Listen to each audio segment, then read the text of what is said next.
नमस्कार, जोहार my dear student. आज हम लोग सीटेट के जो सोशल साइंस के जो क्वेश्चन होते हैं, सोशल साइंस बोले या सोशल स्टडीज, उसका हम लोग अध्ययन करने जा रहे हैं कि और ये बहुत ही महत्वपूर्ण क्वेश्चन है। एग्जाम में इस टाइप के क्वेश्चन आपको देखने को मिलेगा ही मिलेगा। तो सेशन को लेट ना करते हुए जल्दी हम लोग आगे बढ़ते हैं।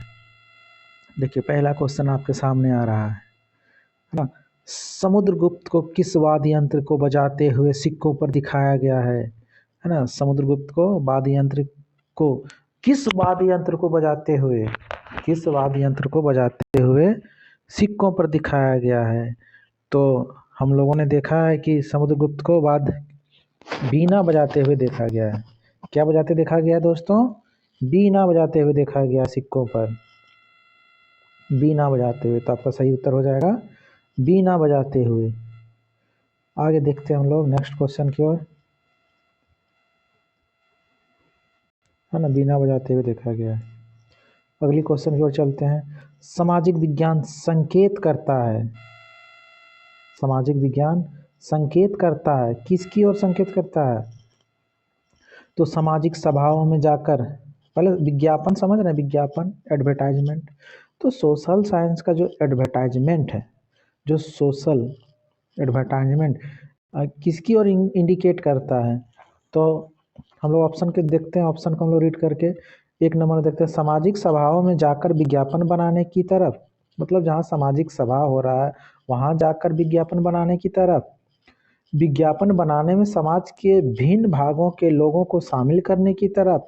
सामाजिक संदेश वाले विज्ञापन बनाने की तरफ। सामाजिक समारोह में विज्ञापन बनाने की तरफ। तो यहाँ पर आपको अगर ये PYQ क्वेश्चन अगर इसको देखा जाए तो आयोग ने इसका सही उत्तर दिया है सामाजिक संदेश, सामाजिक संदेश वाले विज्ञापन बनाने की तरफ। मतलब जो समाज से जो रिलेट है, जो मैसेज है, उसका विज्ञापन बनाने के लिए सामाजिक विज्ञान संकेत करता है। नेक्स्ट क्वेश्चन हम लोग आगे देखते हैं। तीसरा क्वेश्चन देखते हैं। निम्नलिखित में से कौन से कर भारत में स्थानीय सरकार के प्रशासनिक अंगों द्वारा एकत्र किए जाते हैं? मतलब जो टैक्स जो भारत में जो लिया जाता है, जो कर लिया जाता है, जो स्थानीय सरकार द्वारा, स्थानीय सरकार मतलब क्या? राज्य सरकार के द्वारा जो टैक्स लिया जाता है वो कौन लेती है? तो क्या वस्तु एवं सेवा कर होता है? वो वस्तु एवं सेवा कर होता है? नहीं, वस्तु और सेवा कर कौन लेता है? राज्य सरकार लेती है इसको। राज्य सरकार बोलिए, है ना, राज्य सरकार लेता है वस्तु एवं सेवा टैक्स, मतलब service, goods and service tax.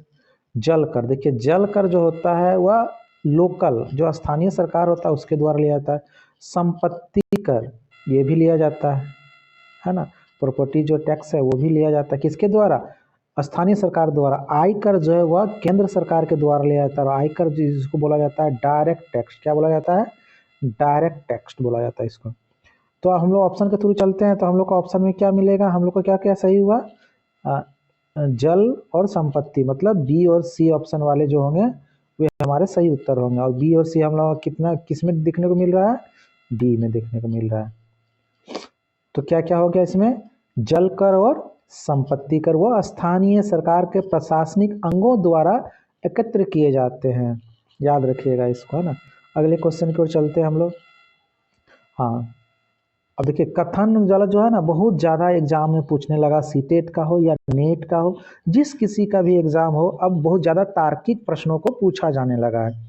तो देखिए इसमें क्या पूछा गया है? ए और आर कथनों को पढ़िए तथा सही विकल्प का चयन कीजिए। मतलब हम लोग को कथन को पढ़ने बोल रहा था। हम लोग एक कथन को पढ़ते हैं। पक्की दुकानों में बेचे जाने वाला, पक्की दुकानों में बेचे जाने वाला सामान आमतौर पर साप्ताहिक बाजारों में बेचे जाने वाले सामान से महंगा होता है। देखिए जो दुकानों में जो बेचा जाता है, पक्की दुकानों में सामान महंगा होता है साप्ताहिक बाजारों के मुकाबले। बिल्कुल सही है, सामान महंगा मिलता है। आर, पक्की अस्थाई दुकानों को कई तरह के खर्च जोड़ने होते हैं। दुकान का किराया, बिजली का बिल, कर्मचारियों की तनख्वाह के रूप में। देखिए जो पक्की दुकान जो होता है उसमें तो सही में क्या किराया भी लगेगा दुकान का, क्योंकि अपना तो ज़मीन होता नहीं, दुकान नहीं होता है, बिजली का बिल भी लगेगा, कर्मचारी भी रखना पड़ेगा, कर्मचारियों को तनख्वाह भी देनी पड़ेगी। तो कहीं ना कहीं हम लोग अगर देखते हैं ऑप्शन की ओर, ए और आर दोनों सही है तथा आर सही की व्याख्या करता है। व्याख्या करता किसकी? ए की। सही में बोला जाता है 2 साप्ताहिक हाट में हम लोग को जो सामान सस्ते में मिलता है वो पक्की दुकानों में नहीं मिलेगा, वो महंगा मिलेगा। किस कारण से? क्योंकि दुकान का किराया, बिजली का बिल, कर्मचारियों की तनख्वाह देनी पड़ती है, तो ये सब सारे जोड़ के ही दुकानों में रेट रखा जाता है किसी भी सामान का। इसलिए ऑप्शन नंबर आपका क्या हो जाएगा? ए सही है। ए आर आर दोनों कथन सही है और आर ए की सही व्याख्या भी करता है ना। ये जो क्वेश्चन होता है तर्क विकल्प वाला, इसको थोड़ा सा ध्यान से पढ़िएगा ना, उसी में आंसर उसका छिपा हुआ रहता है। आगे हम लोग नेक्स्ट क्वेश्चन की ओर चलते हैं। पांचवा क्वेश्चन है कि भारतीय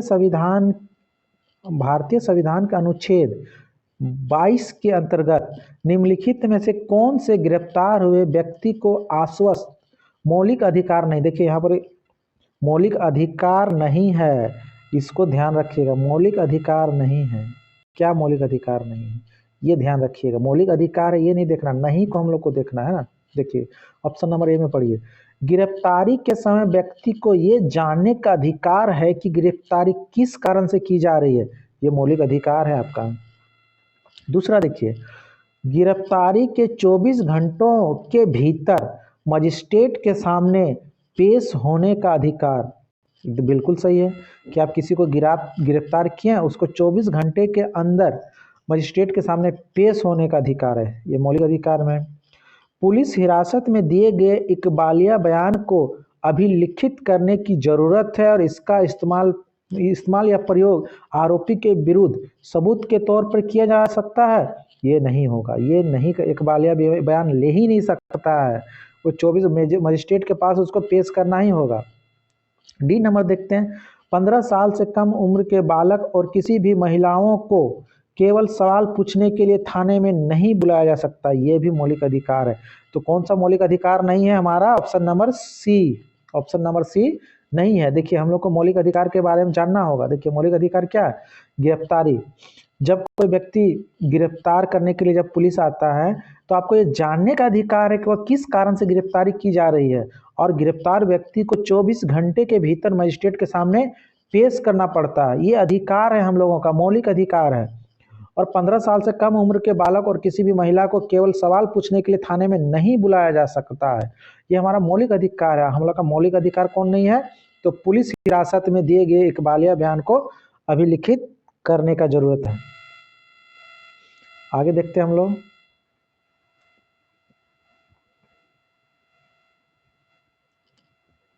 अब हम लोग नेक्स्ट क्वेश्चन की ओर चलते हैं कि 6 नंबर में सामाजिक विज्ञान का प्रभावी शिक्षण महत्वपूर्ण रूप से जुड़ा हुआ है। सामाजिक विज्ञान का जो प्रभावी शिक्षण महत्वपूर्ण रूप से किससे जुड़ा हुआ है? परियोजनाओं और असाइनमेंट के क्रियान्वयन के माध्यम से रटने को समझने के लिए, बी में स्मृति स्तर शिक्षण और व्यक्तिपरक मूल्यांकन तकनीक से, सी में अत्यधिक जटिल और महंगी शिक्षण सहायता का बार बार उपयोग करने से, स्कूली पुस्तकालय का सुचारू संचालन एवं संसाधनों को उपयोग में लाने के लिए शिक्षक की क्षमताओं और सृजनात्मकताओं से, निम्न से सही विकल्प का चयन कीजिए। तो सामाजिक विज्ञान का प्रभावी शिक्षण महत्वपूर्ण रूप से जुड़ा हुआ, किससे जुड़ा हुआ है? किससे जुड़ा हुआ है? तो देखिए इसमें ऑप्शन नंबर में हम चलते हैं। देखिए परियोजना और असाइनमेंट के क्रियान्वयन के माध्यम से रटने को समझने के लिए ऑप्शन नंबर ए सही हो जाएगा यहाँ पर। उसके बाद नेक्स्ट चलते हैं हम लोग आगे, स्कूली पुस्तकालय को सुचारू संचालन एवं संसाधनों का उपयोग में लाने के शिक्षक और सृजनात्मकता से, तो आपका ऑप्शन नंबर हो जाएगा जो डी है आपका सही हो जाएगा, ए और डी सही है। आगे हम लोग देखते हैं नेक्स्ट क्वेश्चन, किलपैट्रिक है ना, किलपैट्रिक के अनुसार निम्नलिखित में कौन सी शिक्षण विधि लोकतंत्र की संकल्पनाओं के शिक्षण के लिए सर्वोत्तम विधि है? किलपैट्रिक महोदय जो है उन्होंने कहा है कि कौन सी शैक्षिक विधि लोकतंत्र की संकल्पनाओं के शिक्षण के लिए सर्वोत्तम विधि है, तो वो विधि क्या है? परियोजना या प्रोजेक्ट विधि। पैट्रिक मतलब परियोजना या प्रोजेक्ट, ऐसे याद रखना है ना, एक दूसरे से जोड़ के। अब नेक्स्ट क्वेश्चन की ओर चलते हैं हम लोग। अगला क्वेश्चन देखते हैं 8 नंबर में। सामाजिक विज्ञान की कक्षा के संदर्भ में ए और बी कथनों को पढ़िए तथा सही विकल्प का चयन कीजिए। कथन ए, बच्चों को द्वंद्व संघर्ष के बारे में जानने और पूछताछ से दूर रखना चाहिए। बच्चों को द्वंद्व संघर्ष के बारे में जानने और पूछताछ से दूर रखना चाहिए। कथन बी, शिक्षा शास्त्री दृष्टिकोण से जो द्वंद्व संघर्ष मीडिया में निपटा दिया गया हो, जिस पर बहस एवं चर्चा हो चुकी वह कक्षा में शिक्षण के लिए अधिक उपयुक्त होती है। तो आपको देखना होगा कि जो द्वंद्व है ना, जो द्वंद्व है, पूछताछ हो रही है, उस पर बच्चों को दूर रखना चाहिए। जो लड़ाई झगड़े हैं उससे दूर रखना चाहिए। बच्चों को क्या बताना चाहिए शिक्षा शास्त्री दृष्टिकोण से?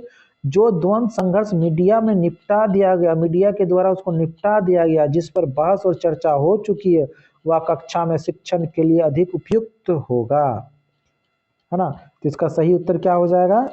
ए गलत है और बी सही है। ए गलत है और बी सही है। अगला हम लोग देखते हैं 9 नंबर क्वेश्चन।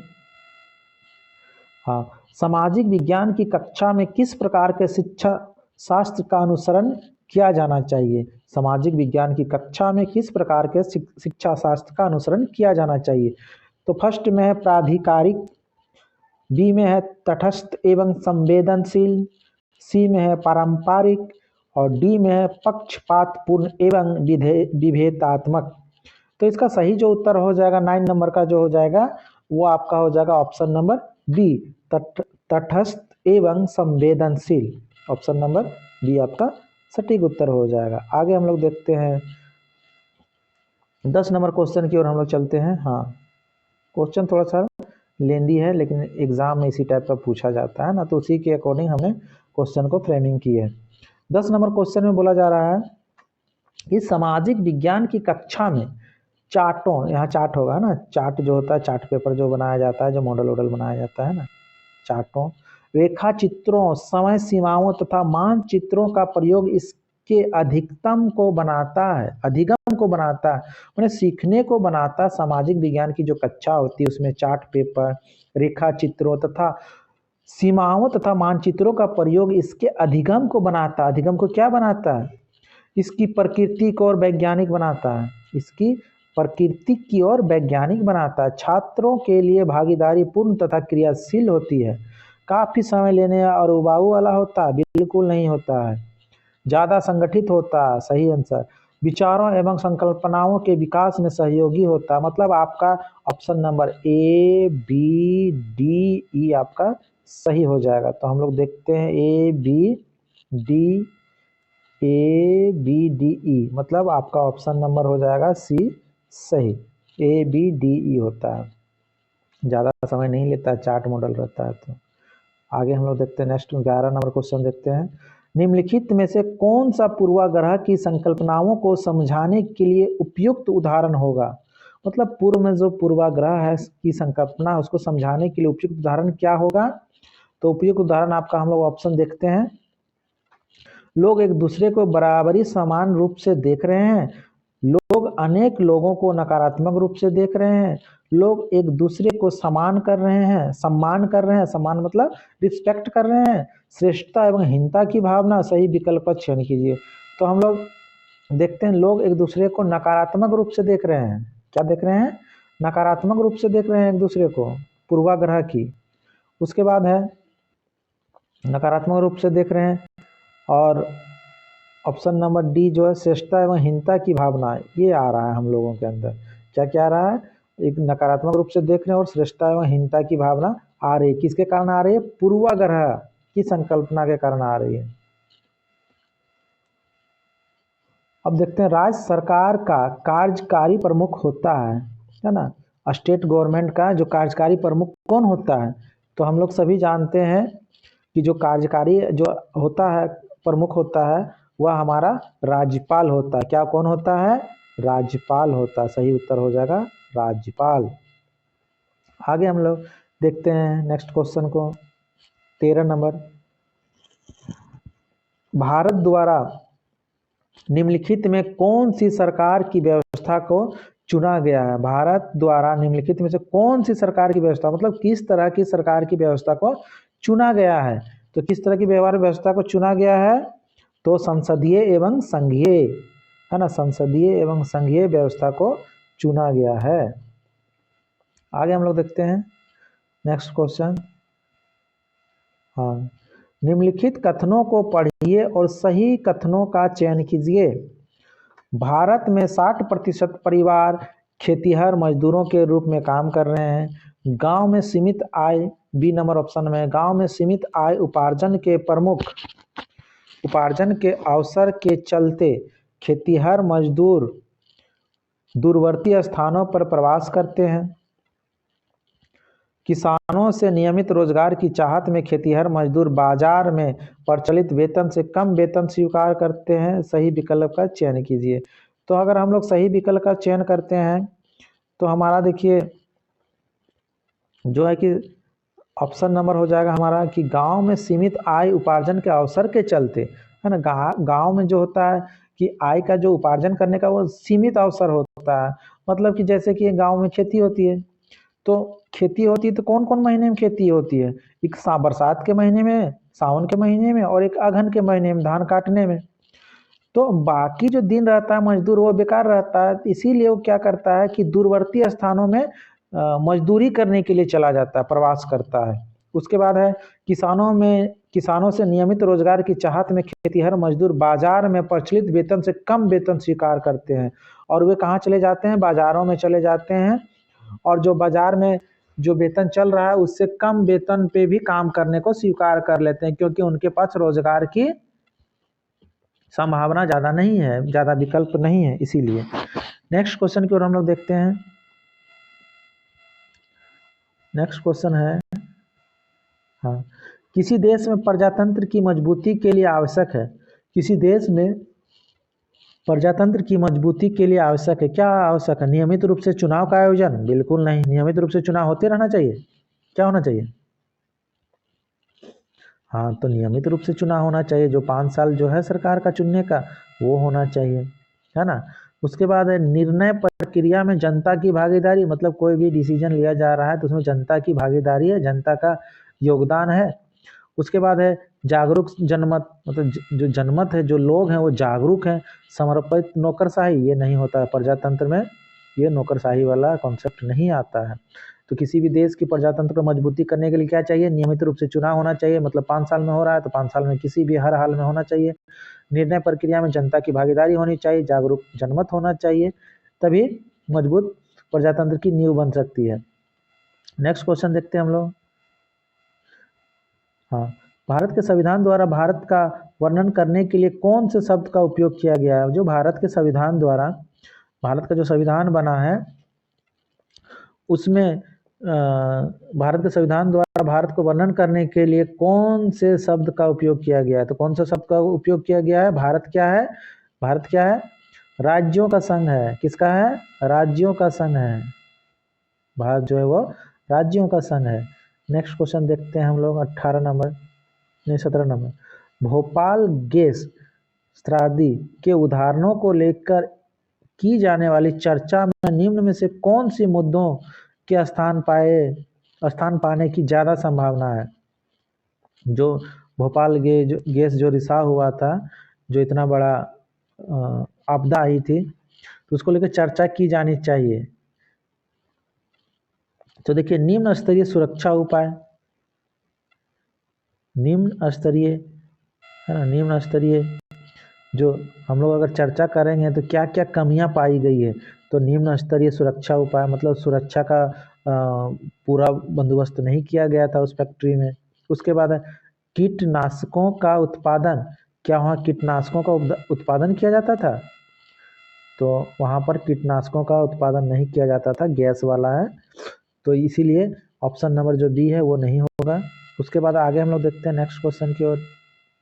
नेक्स्ट क्वेश्चन है, नेक्स्ट ऑप्शन की ओर हम चलते हैं, ये होगा, कीटनाशक वाला नहीं होगा। उसके बाद उद्योगों में लागत में कटौती, उद्योगों में लागत में कटौती, हाँ ये सही है। उसके बाद मजदूरों को मुआवजा मिलना चाहिए, ये भी सही है ना। तो आपका option number A C D आपका सही हो जाएगा। अब देखते हैं प्राचीन काल में सिल्क रूट, है ना, सिल्क रूट शब्द संबंधित है, किसके लिए संबंधित है, किस लिए संबंधित है?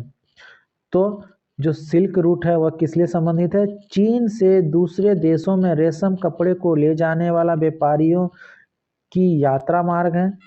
मतलब बोल रहा है कि चीन देश, जो चीन देश है, चीन से दूसरे देशों में रेशम कपड़े को ले जाने वाली व्यापारियों की यात्रा मार्ग है।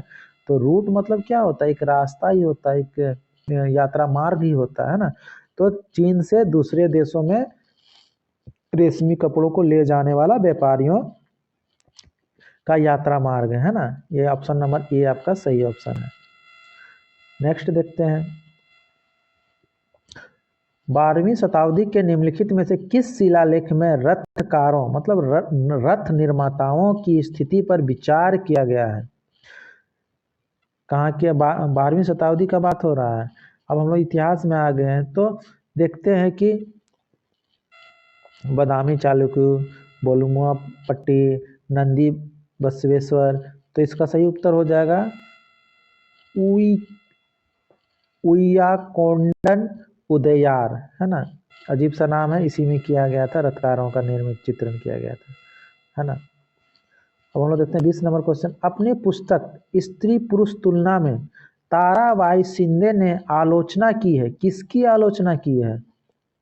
एक पुस्तक का नाम है ना, काफी प्रसिद्ध पुस्तक है कि स्त्री पुरुष तुलना, मतलब कि मेल फीमेल का कंपेरिजन किया जा रहा है। ताराबाई शिंदे ने एक किताब लिखी है अपनी पुस्तक में, तो उसमें बोला गया कि पुरुषों और महिलाओं के बीच सामाजिक अंतर की, पुरुषों और महिलाओं के बीच प्राकृतिक अंतर की सही विकल्प का चयन कीजिए। तो इसमें क्या हो जाएगा? ऑप्शन नंबर बी का क्या आंसर हो जाएगा?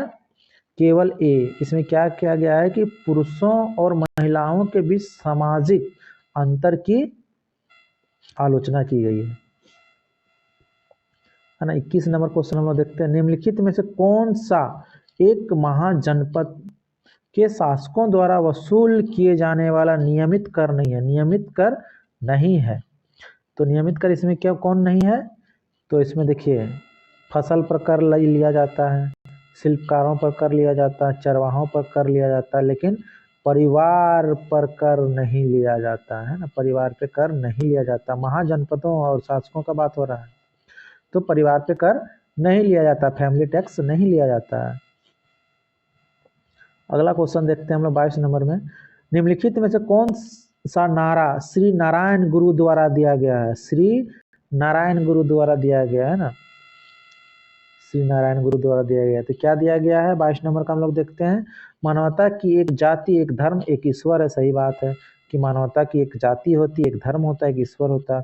मानवता की एक भाषा, एक धर्म, एक भाषा नहीं होता है दोस्तों, भाषा नहीं, जहाँ भाषा आएगा उसको काटिए।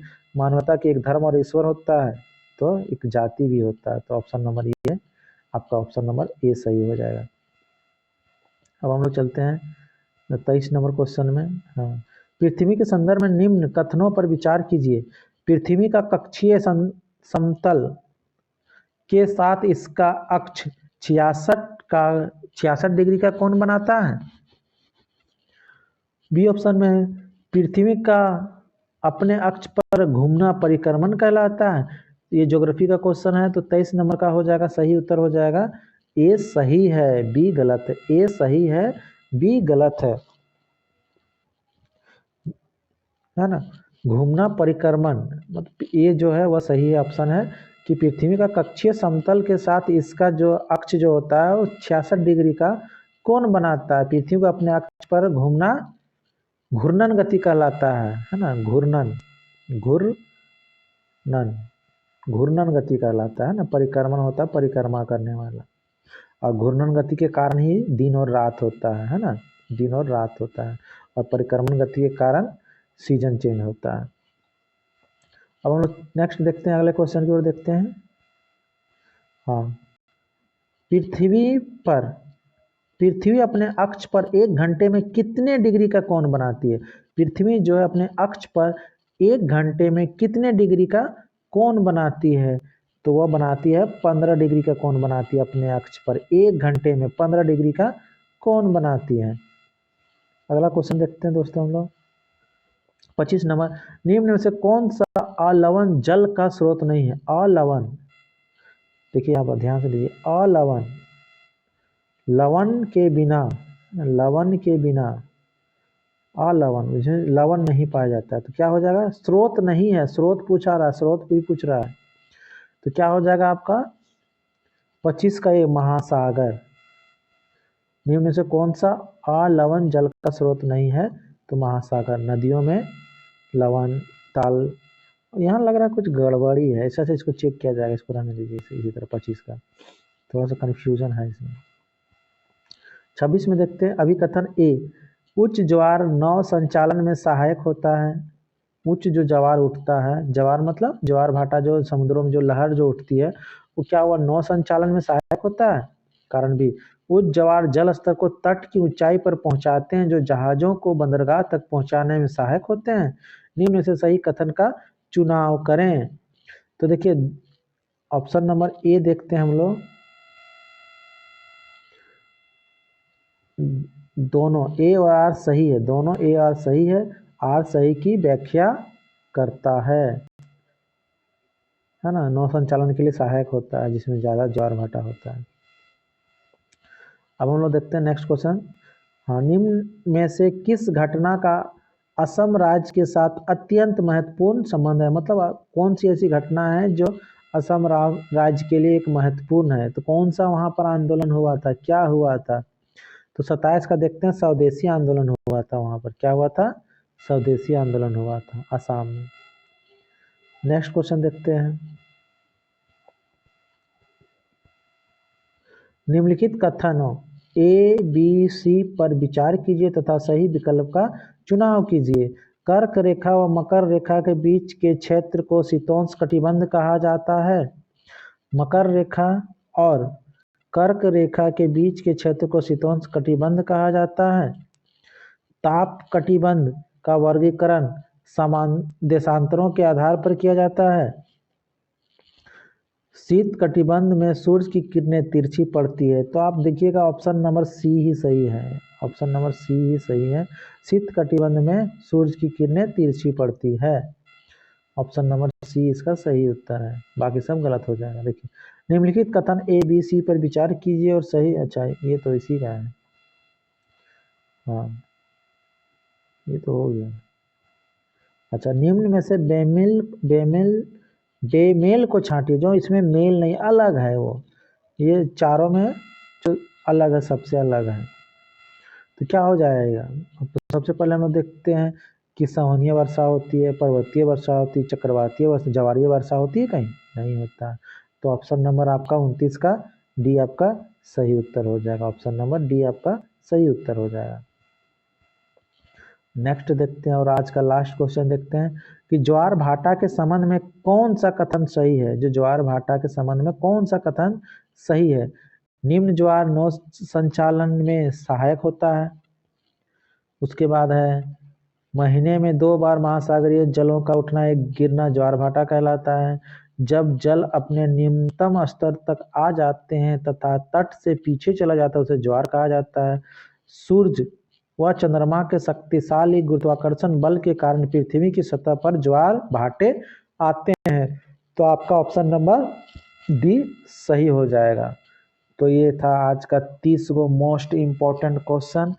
आपको एग्जाम में इस तरह का पैटर्न देखने को मिलेगा और इसी तरह का क्वेश्चन आएगा। अगर आपको ये सेशन अच्छा लगे तो प्लीज़ लाइक और शेयर कर दीजिएगा और बेल आइकन को दबाना ना भूलें, क्योंकि मैं जब भी कोई वीडियो डालूंगा तो सबसे पहले आपको नोटिफिकेशन मिल जाएगा और आप उस वीडियो को देख सकते हैं और उसका लाभ ले सकते हैं, है ना। तो सेशन को लाइक और शेयर सब्सक्राइब कर दीजिएगा। बहुत बहुत धन्यवाद। शुभ रात्रि।